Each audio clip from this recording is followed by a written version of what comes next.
याद करिए, कौन लोग हैं जो जातिवाद के आधार पर फिर से समाज को बांट रहे हैं?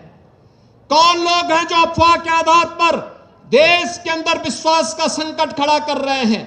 कौन वे लोग हैं जो लगातार भारत को भारत न बना रहे इसके लिए तमाम प्रकार से दुष्चक्र कर रहे हैं? और याद करेंगे तो ये वही लोग हैं जिन्होंने कहा था कि राम और कृष्ण तो हुए ही नहीं।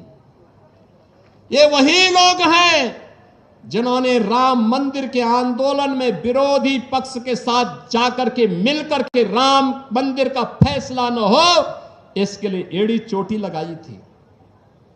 ये वही लोग हैं जो राम सेतु को तोड़ने के लिए तो उतावले दिखाई देते हैं लेकिन राम मंदिर के निर्माण का विरोध करते हैं। ये वही लोग हैं जिनके द्वारा लगातार देश के अंदर अविश्वास का वातावरण पैदा करने का प्रयास किया जा रहा है और इस अविश्वास के परिणाम स्वरूप ये भारत के संवैधानिक संस्थाओं को भी कटघरे में खड़ा करने का प्रयास कर रहे हैं।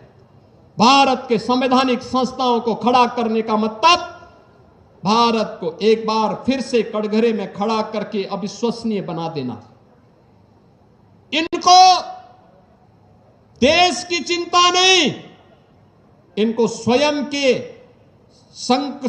अस्तित्व का संकट इनके सामने है, इसलिए ये देश पर प्रश्न लगाने का प्रयास कर रहे हैं।